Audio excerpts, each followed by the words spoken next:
Good afternoon and welcome to our NABS Talk, Finding Your Authentic Self with Reeha Alder. Thank you so much for joining us. I'm your host, Louise Scody, and before I introduce our brilliant speaker for today, let me welcome you to NABS.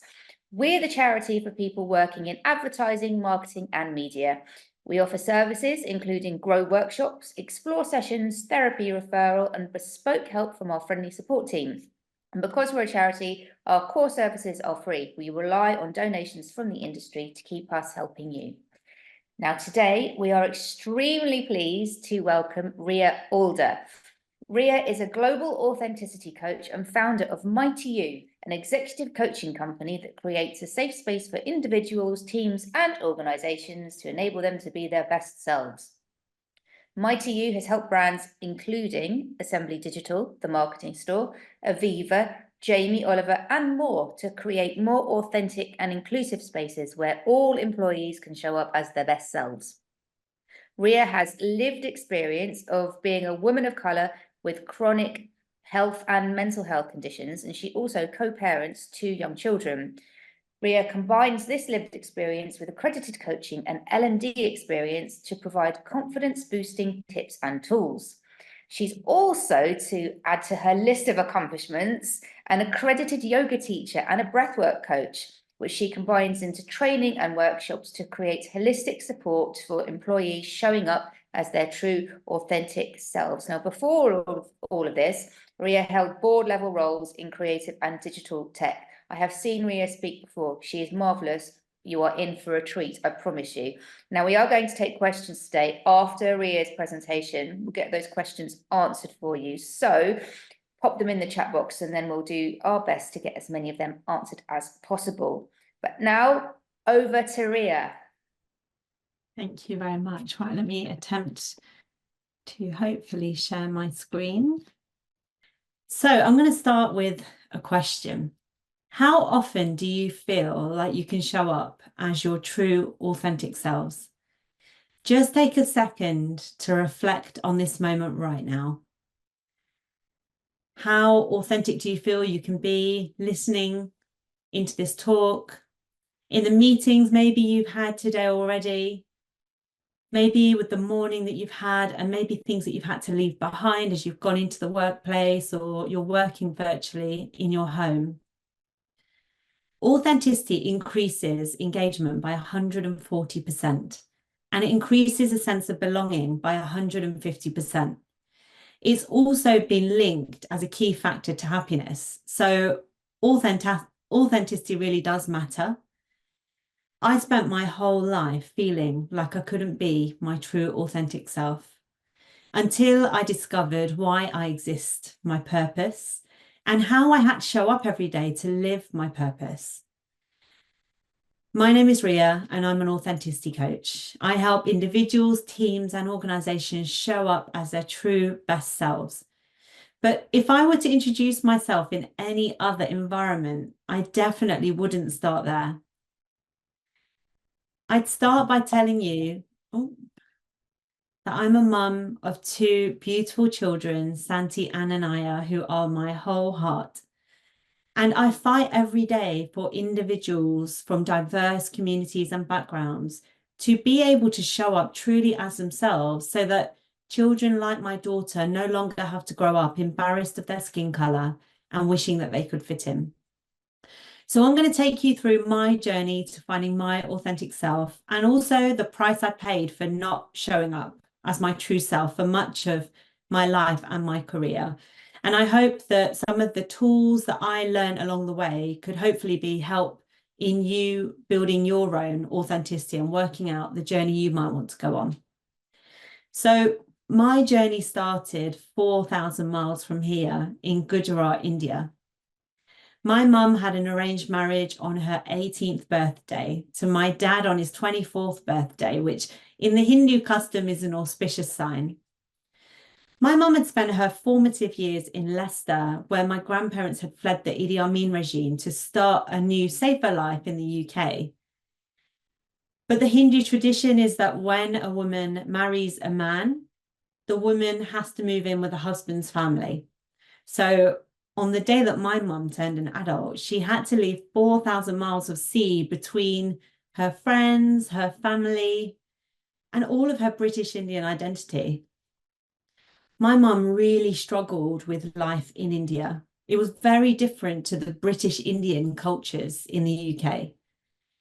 She really struggled with the fact that women could only be seen, not heard. That women couldn't have dreams and ambitions and hopes because their role and priority was to serve their family and look after their husbands. And she really struggled with the fact that little girls weren't seen as auspicious or a gift. In fact, they held that really heavy weight of the dowry system that still existed in India, where you have to pay a lot of money to marry Indian girls off. My mum had all these hopes and dreams that were shattered on her 18th birthday, and she didn't want the same for me and my sister. So just before my first birthday, my mum had this big master plan. She would wait until everybody in the house was asleep. My dad, my grandparents, my aunts and uncles, all of us in one house, waited till they were all asleep. She had a getaway driver waiting outside the house with the lights off, engine off, pitch black. She'd zipped me underneath her jumper with me fast asleep, hoping and praying that I wouldn't cry, as she really slowly tiptoed out of the house into her getaway car in the middle of the night and zoomed over to the airport where my aunt was waiting with our passports to help us flee the country. My mum told me this story 15 years later, and she said that if I had cried, it would have been the end of her big master plan, because it was ultimate shame on her family. And more importantly, it was shame on my father. I didn't know at that moment that I wouldn't see my dad again for over 30 years. So this was the last moment and the last picture I had of my dad. So life for me started, or the first house I remember at least, on top of the greengrocers in between the bookie and the barbers in North London, Edmonton, for those of you that might know bits of London. We lived with 9 people, all on top of one another, on top of the shop, my grandparents, aunts, uncles, cousins, 6 of us in one bedroom. And in this house, we had so much love and happiness. But outside of the house, it didn't feel so safe. My granddad used to stuff the staff's wages in their shoes so that they didn't get mugged on the way home. And motorcycles would just circle around our school throwing eggs. But my mum was always there. When I turned 7, my mum introduced us to this slightly shy, timid-looking man, Uncle Phil, who would soon become my stepfather.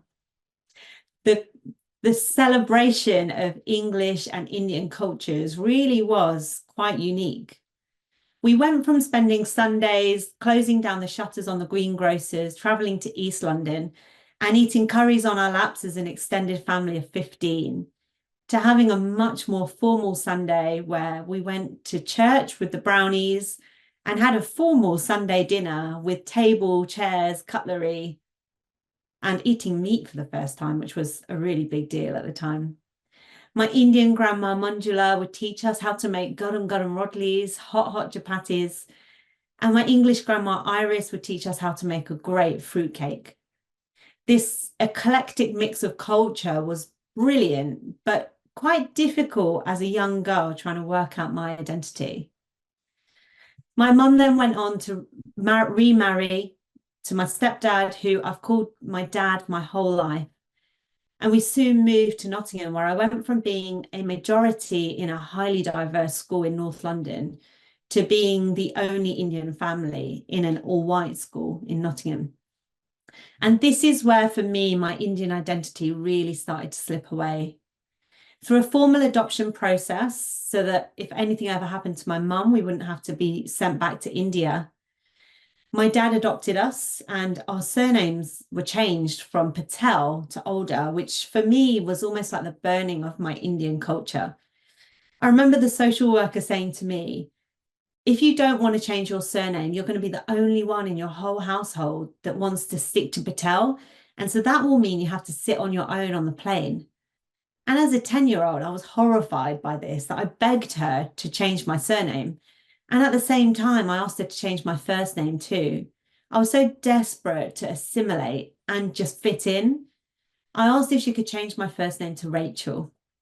Rachel was my best friend at the time. These beautiful blue eyes, this long blonde hair, and this beautiful white skin that I so desperately wanted. And it's exactly the same thing a generation later that my daughter so desperately wants as she tries to fit into an almost all white school once again. So not only was my Indian identity starting to slip away at this point, but I was also hiding this shadow side of me that I hadn't revealed to the world. So a shadow side is something we all have. It's a side of us that we don't love as much, that maybe we're embarrassed by, that we're trying to hide and maybe not reveal, but it's still part of us nevertheless. So for me, throughout my teenage years, I hid the shame and guilt that I felt from watching my mum, the person that I looked up to the most, suffering from domestic violence. The clash of the East and Western cultures really came to life in the way that my parents argued. My mum focused on being seen, not heard, and said nothing during their disputes. And my dad used alcohol to numb the pain. And when the pain got too much, had these explosive moments that were very, very difficult to grow up in. So my identity was pretty much shaped by the environment my parents had created throughout my teenage years. I'd learned that I couldn't be seen or heard, so I let anxiety riddle my body and suppressed what was going on. I focused on being a good girl because I didn't want to bring any more stress or conflict into the house. I didn't really trust the words that people said because my mum would tell me that she was fine all of the time. So instead, I became hyper vigilant and I noticed all of the unsaid in the room. What was the body language? What was the intonation in her voice? What were the facial expressions? Because the words didn't tell me what was really going on. And I learned it wasn't safe to share your emotions. So I suppressed them and let anxiety really be the driver of what was going on inside. But this sheer grit and determination of being a good girl had some incredible pluses too. With the sheer grit, but also major high functioning anxiety, I somehow managed to get myself to university. And to not any old university, to the best business school in the country. So not only was I the first member of my family and extended family to go to university, but that real determination to be perfect and a good girl saw me securing a first class honours and the opportunity to be on a really prestigious banking grad scheme in the city. I took one of a few places amongst 4,000 applications. So my life was then catapulted from university straight into the big smoke, surrounded by opulence, money, prestige. And Canary Wharf was a real microcosm of that. 33 walls of pristine white office block, wall to wall with white men in suits. It really was another world. I remember thinking to myself, how did little me from the rough parts of North London now end up in a building where they change the £250 reception flowers every few days? And they have dry cleaners who come to collect your clothes from your desk while you're in meetings. And the thing that wouldn't always stay with me was the fact that they had shoe cleaners who would take your shoes off during a conference call. They would polish your shoes from the side of the desk and then put them back on your shoes during the same conference call. It honestly was another world. In my first week, I remember being told that my handshake was pathetic. And I remember thinking to myself, where do you learn to have a good handshake? Because in my culture anyway, we learn to put our hands at our heart center and bow as a sign of respect. And if I'd ever seen my granddad shake someone's hand in the greengrocers, it was done in a very soft and respectful way. In my second week, I was asked what public school I went to. I'd never heard of the word. I thought it meant state school. And I remembered wondering why he looked so puzzled by my response. In my 6 years of working my way to director, I didn't come across another person who looked or sounded like me. The tragic fact was that I was in most meetings as the only woman, most often than not, the only person with coloured skin other than the dry cleaners and shoe cleaners that I'd see around. And I'd become accustomed to having to assimilate because I was the only person and felt so exposed. So I learned the behaviours that were mirrored around me, mainly by the men that I was surrounded by as one of the only women directors in my team. I learned to be really tough, to not show any emotion, to not be vulnerable. And I'd learned that I had to do whatever it took to win. I remembered reflecting on those moments when I look back now and I think I absolutely hated who I was. I hated the person, the personality. I hated the way I had to show up every day. And I so wish I had someone that looked and sounded like me that could maybe have shown me a different path. To the outside world, at that moment in my life at 27, people thought I had it all. I had this big, salaried, reputable job in the city as a director for a big bank. I had a house in the city, which was definitely a few steps up from living on top of the greengrocers where my family still lived. And I had a fiance that absolutely adored me. A few months just before our wedding day, we'd gone up to Nottingham to do final venue shopping, and a really simple, innocent meal turned into a really difficult evening where I ended up having to drag my dad off of my mum, call the police, and have my dad taken away for the night. There are definitely some moments in your life that you never forget. And for me, the moment that has stuck with me to this day, more than the physical domestic situation, was actually the look of disgust on my mum's face at the sign of help. To my mum, the police were not help. They were a realization that this family secret was now out. And to my mum, it was ultimate shame on her. Overnight, all of my masks were shattered forever. Had I known then that this would be the start of my transformation, I honestly wouldn't have believed you. I had to undergo a long therapeutic journey to understanding that my childhood wasn't normal and it wasn't acceptable. And I had to start to reveal these shadow parts of me, not only to my fiance, but to other people. But what I hadn't realized was that trauma doesn't just need to be talked about. Bessel van der Kolk, in his book, The Body Keeps a Score, talks about how trauma lives in the body. And our body constantly shows us signs of that trauma that we most often ignore.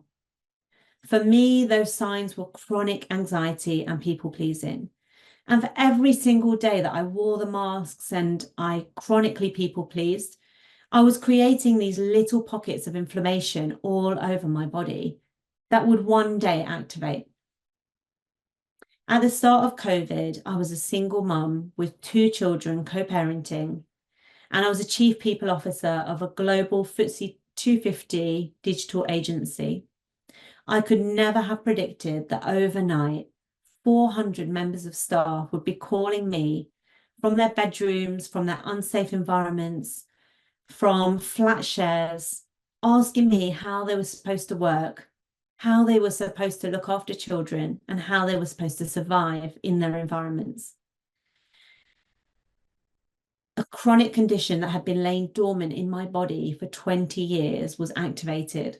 And overnight, I couldn't move my fingers, wrists, toes, or ankles. I spent 5 weeks off of work, which was a big thing for me because I'd never taken a sick day before that point. And while I was prodded and pricked by doctors and consultants, trying to work out what the right medication was to resolve this inflammation and also to try and get to the bottom of what it was.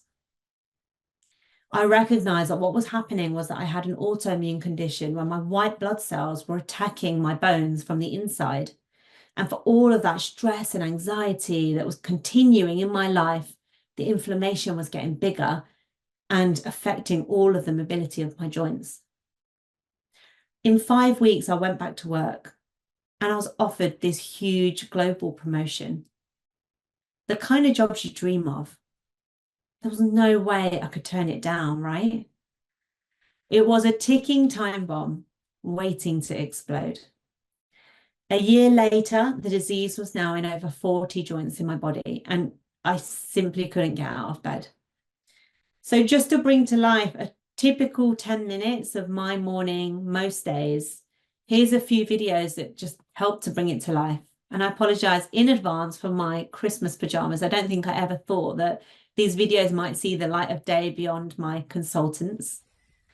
So on the left, this is me using every ounce of force to try and straighten my legs, my ankles, my toes, my hips. And the level of inflammation just meant that I couldn't push them any more than to that halfway position. On the right is a video of my hands. And again, using all of my force to try and bend my fingers with all of the inflammation, stopping them from bending. So now just imagine your morning routine. And just take a moment to imagine that first 10 minutes. Imagine trying to get out of your bed when you can't straighten your legs. Imagine trying to open the bathroom door when you can't bend your fingers beyond a tiny grip. Imagine trying to squeeze the toothpaste and do any of those micro movements with your fingers. Now imagine trying to get down the stairs when you can't bend your feet, when you can't bend your legs, when you can't move your arms, your elbows. And now throw in a couple of kids and trying to do the school run. Trying to comb my daughter's hair, trying to put it into a plait. I mean, just give up right there. She's wearing it down. Trying to open the front door, trying to get your hands behind a steering wheel and trying to get to school. And the cherry on the cake is that this is an invisible disability. So no one has any idea why you look like you've just climbed Mount Everest and back to do the school run. I knew in that moment that I had to change my life. So I started to really get under the skin of who I was. What was that common thread that I valued all the way through my life? And I started to uncover my values. The first is compassion, because you never really truly know what is going on in someone else's shoes. Community to carry you through moments like this, and freedom, because living a life trapped like my mum wasn't a life worth living. And I also really started to connect with why I existed. As I continued to climb through other board level roles across the creative, digital and tech sectors, I continued to come across no one else who looked or sounded like me. And I realized I'd spent my whole life and whole career fighting against the current to be seen, to be heard and to be valued. And I promised myself I wouldn't let other women from diverse backgrounds or other diverse communities to have to question their value, to have to hide their truth, and have to fight and work as hard as I did just to be seen, heard, and valued. So who am I without all of the masks today? I'm a vulnerable, compassionate leader who holds space for diverse communities to be their true, authentic selves. And the business that I've created is a representation of that. Mighty You creates spaces through breathwork and vulnerability that help people start to show up as their true selves. And I create spaces through one-to-one coaching, group coaching, and training to enable environments that allow you to feel a true sense of belonging, inclusion, and authenticity. As I stand here today, I had maybe 15 joints in my body this morning that I struggled to move. But the difference is that I have authenticity running through my blood. This is where I'm meant to be.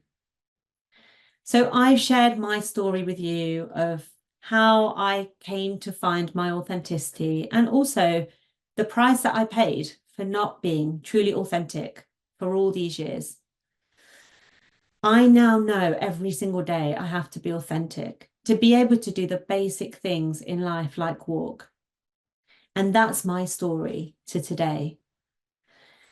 If there's one thing you can take away from your journey as we go into your own path, I want you to think about what this industry is famous for, and that's storytelling.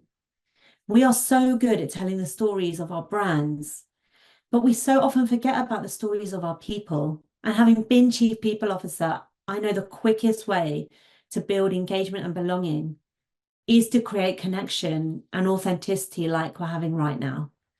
So I've shared my story with you today. What's yours?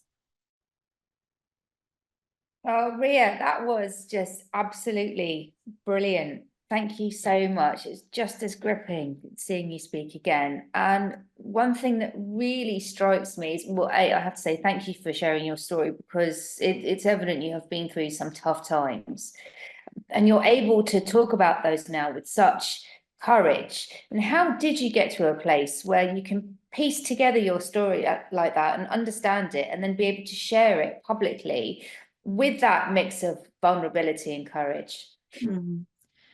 I would say that being an open personality and being relatively vulnerable is something that has been really natural to my personality, but the masks are the thing that has stopped me from doing it. And I'd say that it's been probably a bit of a life's work to piece together the pieces. It wasn't one individual thing that happened that unlocked everything. Um, Definitely the defining moments were when my fiance had to sort of be brought into the secrets, and I had to start to piece together, okay, what did happen? Why did it happen? And how does that mean I show up today? And then I'd probably say the journey since that point, my young 30s, was when I really started to uncover exactly why I am the way I am, but more importantly, how I choose to show up. I think being a leader, being a partner, and being a parent are moments where you really get the mirror held up at you, because you are interacting with other people and you're showing yourself in a certain light. And that's when I really had to unlearn a lot of behaviors that were more trauma responses, I'd say, than what I wanted for me to be authentic. And so those roles, playing the leader, working out what kind of authentic leader do I want to be, because it wasn't the leader that I was during my banking career, for example. So I had to really lean into that and think, I don't want to be someone that doesn't have open, vulnerable conversation. I don't want to be someone that doesn't build and create spaces that are safe.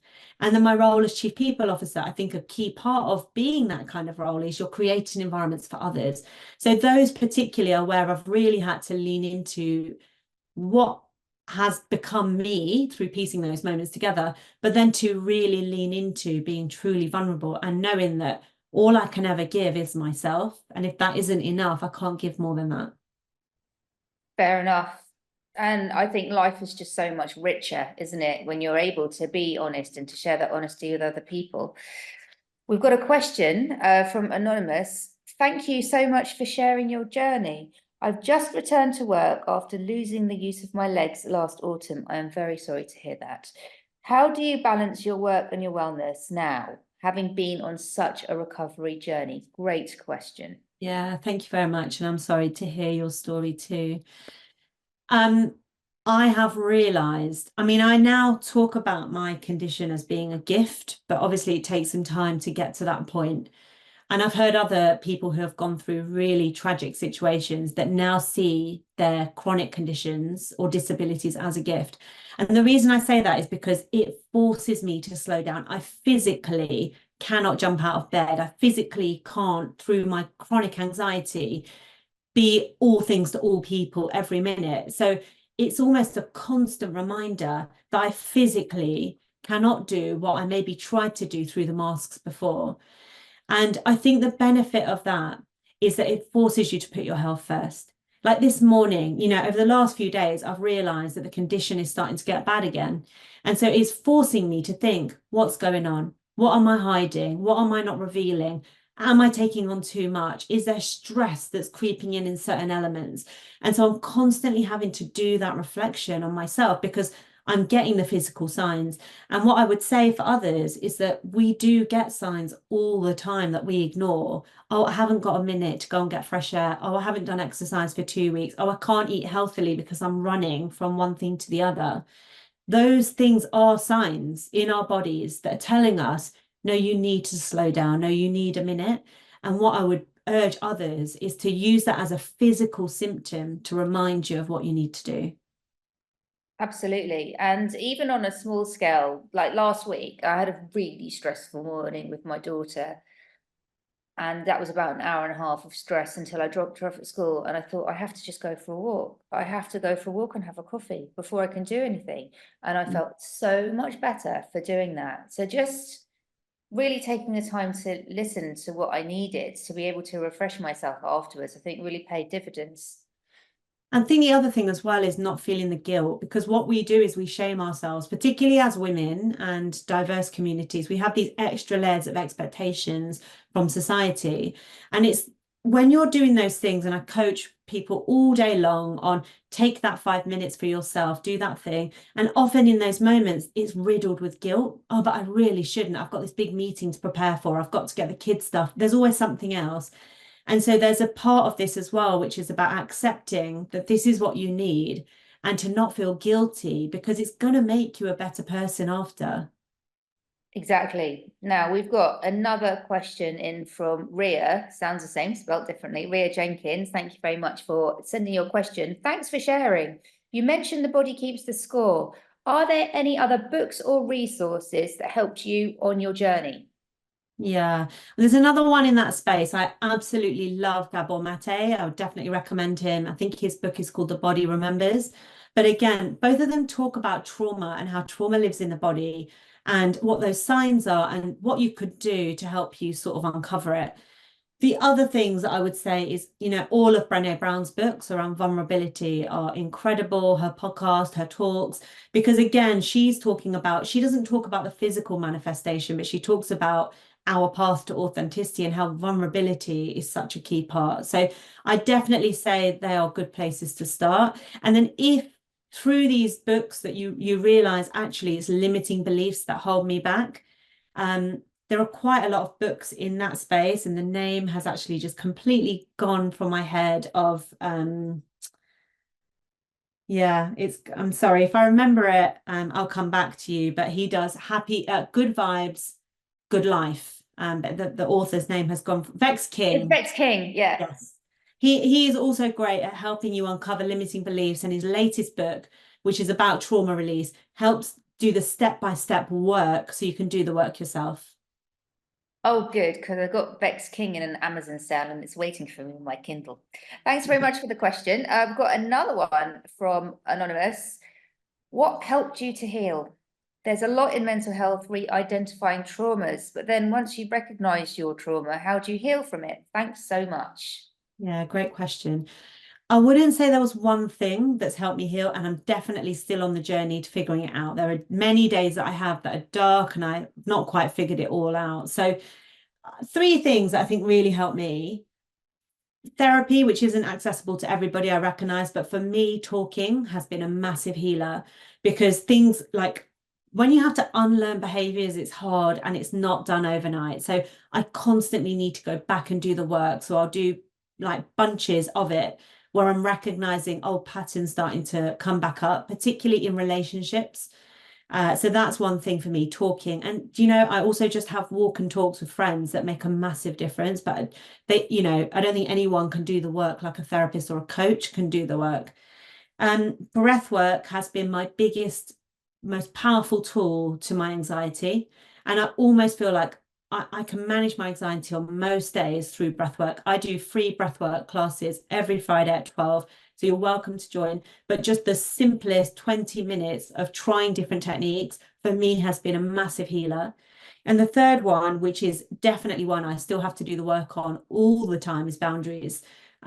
Being a chronic people pleaser, coming from an Indian culture where women, basically their whole role is to give, I've had to work so hard at putting healthy boundaries in place, and also detaching and recognizing when someone else's emotions are affecting me, and remembering what my own emotions are and how to regulate them. So I'd say they're my three biggest things that have helped me. I would say they're really intertwined as well. The breathwork piece is particularly fascinating, especially with emotional regulation, because I guess that if you're in a challenging situation and you feel that you're about to, yeah, then you can just take yourself off somewhere, do some deep breathing, and even that's just a minute of breathing can help you to go back into that situation and be able to handle yourself better. Absolutely. It's proven that even just like 30 seconds of regulating your breath can help you control a trigger and regulate yourself. Now, two things to mention there. NABS have a therapy referral service. So if you feel that you'd benefit, give our support team a call and then we can get you onto that and you won't have to pay. So that's really helpful. And then we're going to put a link to Reeha's website at the end. We will put that in the chat. And then you can find out more about her free breathwork sessions there, as well as her other services. Right, we've got a question in from Layla Makhtari. Thank you, Layla. Thank you so much for your vulnerable share. I had a similar family journey and have always hidden it from people. That's the masking and the hiding again. Personal development has been a full-time job for me, but I rarely share this with people and do jobs that are super stressful and don't accommodate this, very similar to where you've been in your life. Yeah. What inspired you to combine them both? Yeah, I mean, actually, I had an incredible boss in the industry that I was a client partner, and the part of the role that I was really successful in was the nurturing client partners and other people. So I was managing partner, so all of the client services team, I was really good at coaching them, supporting them. I was really good at the clients, but the bits that I really struggled with was the commercials, the margin management, the revenues, all of that stuff found highly stressful, particularly in our industry. Managing margin is super stressful. And I had a boss that was quite honest with me, actually, radical kind of feedback, and said, you're really good at this stuff. I can see that this is a drainer for you. Is this the right long-term career? And that was a really difficult moment in my career, because I remember thinking, as a perfectionist and as a people pleaser and wanting to be a good girl, how have I got to this point right at the top, board level roles, and I'm now questioning whether this is right. And he was absolutely right to have that conversation with me, because what that did was open me up to thinking, why couldn't I do the relationship side more? I'd already got a coaching qualification. I had a side hustle. And I definitely recommend that for people. If you're thinking about exploring other avenues, don't take the full leap. Do it as a side hustle. And that just helped me to start exploring more and more how I moved into that space. And 5 years later, I was able to take that switch and move fully into the coaching business. That radical candor thing takes a lot of bravery, but that it can really, really help, can't it? If you know how to give and take that in the right way. It's a book, Radical Candor, very good. Give it a read. Someone's message, please could you repeat the names? Thank you. Do you want us to repeat the names Gabor, Marte, and Brené Brown? Was that who you wanted? Let us know if that wasn't the names. And Vex King. And Vex King, yes, thank you. Another one for another anonymous. As an Indian who has neurodiversity, personal trauma, and also huge workload stress meant I had severe sciatica type pain and needed to relearn to walk. I'm sorry to hear that. That sounds very painful. Not having kids, but being a carer was not understood, and therefore the impact of intersectionality was ignored. How do you think that intersectionality could be better understood and heard? Great question. And sorry again to hear about your story. I think that organizations are starting to learn more and more about intersectionality, but if we're really honest, organizations are still learning about one element, what it's like to be a woman, what it's like to be from a diverse ethnic background. The reality, though, is we all have intersections, every single one of us, and those intersections are what create our authenticity. And for me, if you boil it all down, and this might be simplifying it too much, but I think human connection, hearing real stories, hearing the individuality about what people are experiencing is how you get through that. Because I'm not just a woman, I'm not just an Indian, I'm not just a mother, I'm none of those things. I'm not just someone with a chronic invisible disability. I'm all of those things, and all of those things intersect in every different way possible. So that uniqueness is what people need to hear. And I think the reason this story can resonate is because there's so many different bits that will resonate with someone. So for me, it goes back to that storytelling, not to think, well, you're a woman and therefore let's create a women's program or let's create a safe space for disability. No, it's how do you just start sharing more stories and hearing about the intersectionality and authenticity of every single human being, because that's what creates connection. And remember, connection is what we all need to live or die. It's that important, and we forget about that in the workplace. It's like we completely take the human out of the organization, and the human is what creates happy and healthy organizations. Yeah, absolutely. There have been so many studies done on the power of social connection, the difference in people's mental wellness, people who are lonely and feeling unconnected versus people who have got strong networks and support. It's quite astounding. The other thing to mention is that NABS do a training called the Inclusive Leader, where we encourage managers to understand how to create more inclusive and open spaces that then help people bring themselves to work better, and they can better understand that intersectionality point as well. So do have a look for that on the website. We'll pop a link to that in the chat as well. We're getting loads of questions. This is awesome. Thank you very much, everyone. Anonymous again. Everyone's anonymous. Fair enough. Thanks for sharing. So inspiring. I'd love to hear more about the process you went through to figure out what your mission statement was and how you applied that to find your new career. Great question. Do you know what? I think it has evolved and iterated over the years, and I only really had a true sense of it over the last year as I started to piece together my story. I had an opportunity to do a talk at the Festival of Happiness last year, and that was a moment where I had to start to really share my story and work out what that story was. And that's where I really got a great idea of who I was. Some of the key bits that got me there, though, when I trained to be a coach, doing a coaching qualification, you get coached a lot, and I did my purpose through that. So I did my own Ikigai, which is one of the tools I definitely recommend, either with me or going out and doing the self-exploration. Ikigai is a tool, it's a Japanese framework that helps you uncover your reason for being. And you go through 4 stages. I'll just quickly share mine. And you understand what you love, what you're good at, what you can get paid for, and what the world needs. And through that, I started to get a sense of what is my reason for being. The themes that came up all through my life was this desire to nurture, develop, and the world needs part, the bit that was bigger than just me, was helping the most vulnerable in society. Having seen my mom, having worked at refuges, I had a massive passion for that. And so my one-liner from Ikigai was helping our most vulnerable be their best. And through that, I created the website as a side hustle. And I've basically iterated and iterated through work that I've done to realize it is working in diverse communities and with women. That's what lights me up the most. And then my seva, which in Hindu is like the stuff you do that truly gives back, I do that more in spaces like charities called Gingerbread, which is for single mums. And I want to do more work in women's shelters, because I guess that is the deep thread that goes all the way back to my childhood. So that was my journey. Ikigai was a key part of that. And then playing and experimenting through my business. Fabulous. So it's about having a tool that can help you with that deep reflective work, and then you get to something that's really powerful for you. I really want to Ikigai myself now. Now another person saying, anonymous, hi anonymous, so inspiring. If it's not too personal a question, is your chronic condition reactive arthritis? Completely understand if you don't want to share. Please say if you don't want to share. Yeah, it's rheumatoid arthritis. So normal arthritis, it's the joints on the outside, sort of wear and tear as you get older. Rheumatoid is an autoimmune condition where the white blood cells attack the internal joints and create inflammation around them.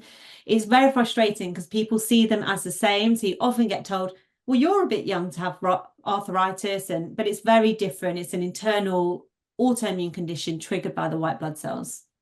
And as you were saying, the body keeps the score. So a lot going on there. Thank you for being so open and honest about your condition and the ins and out of it as well. Another one from a different anonymous. Hello.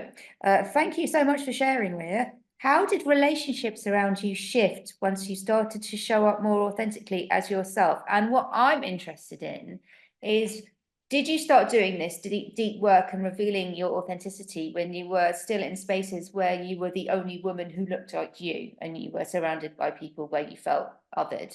And how what was the change like there?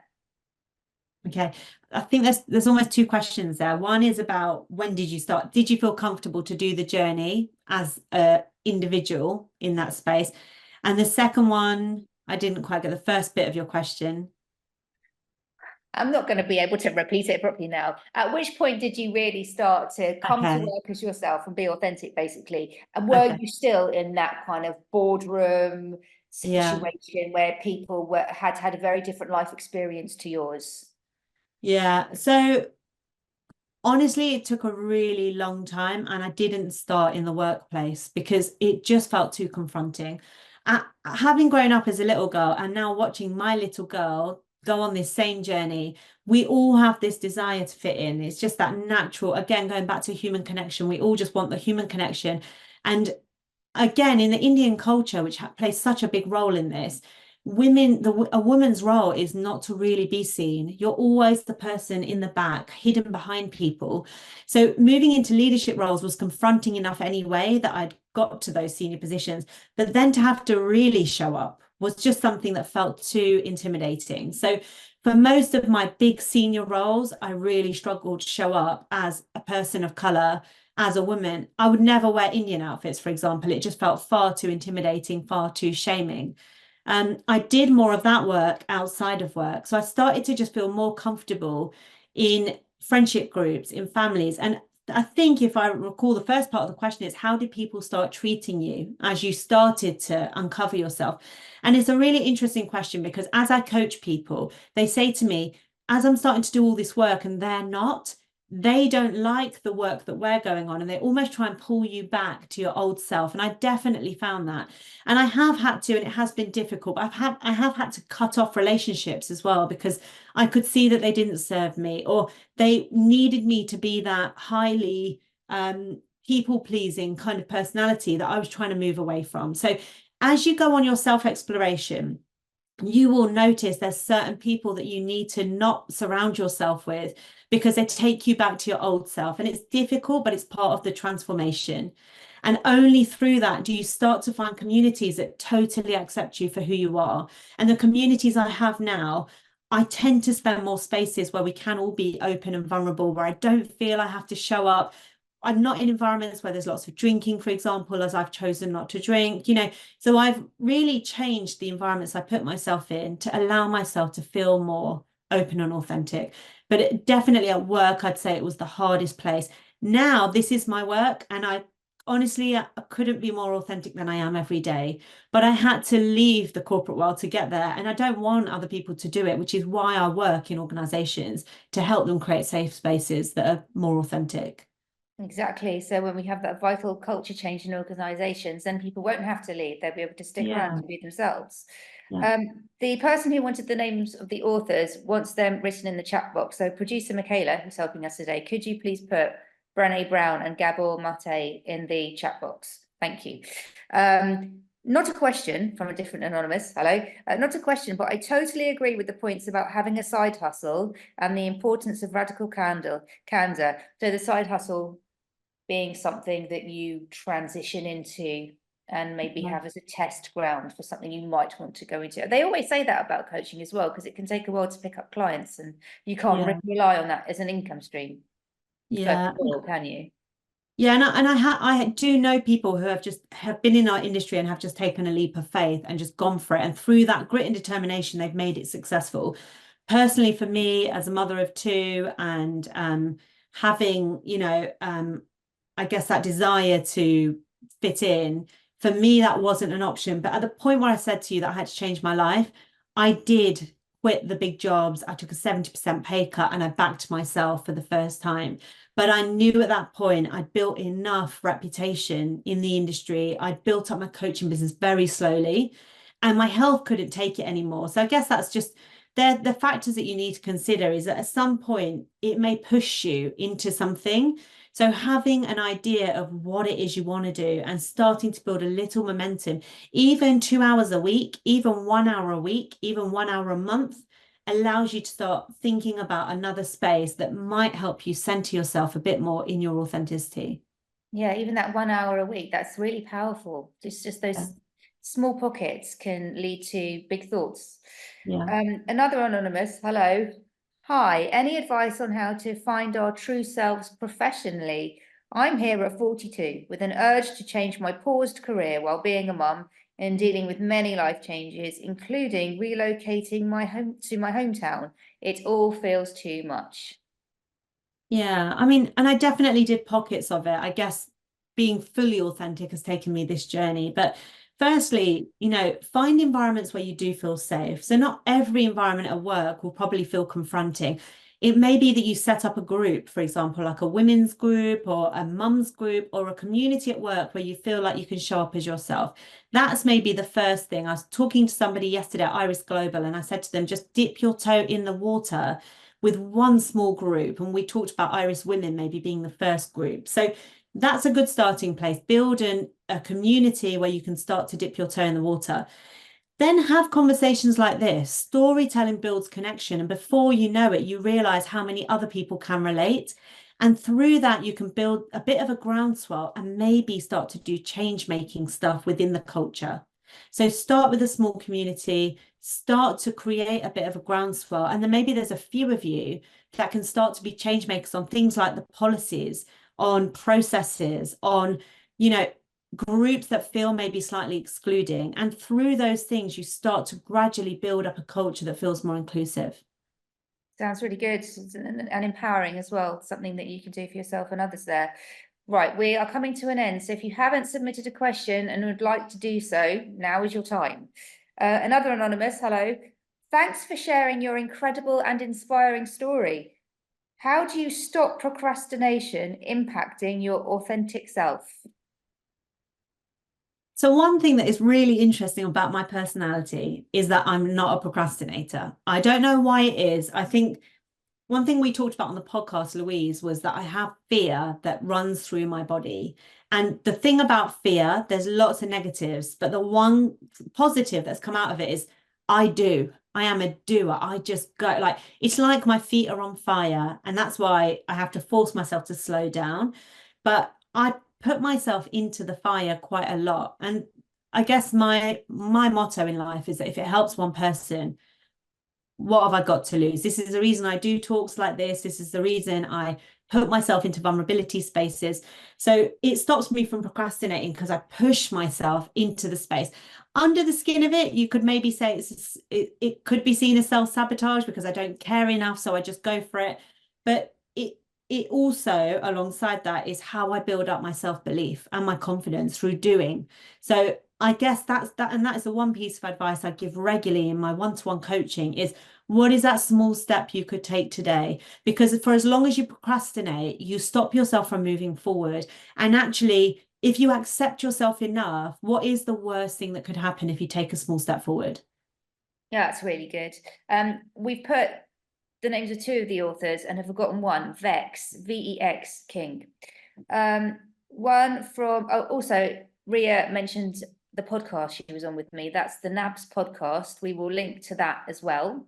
Reeha was our guest on it recently. She was fabulous, and you can hear more from her on there. And there are obviously other episodes of the podcast with other people across industry sharing their take on mental wellness. So it's really worth a listen. Okay, another question from Anonymous. Hello. What about men? I know this is a gendered view, but women are more open to talking often. Women are often more open to talking. It's different. If a man isn't willing to identify and explore trauma, speaking about my ex, who won't go there, but it has an impact because we co-parent. Very good question.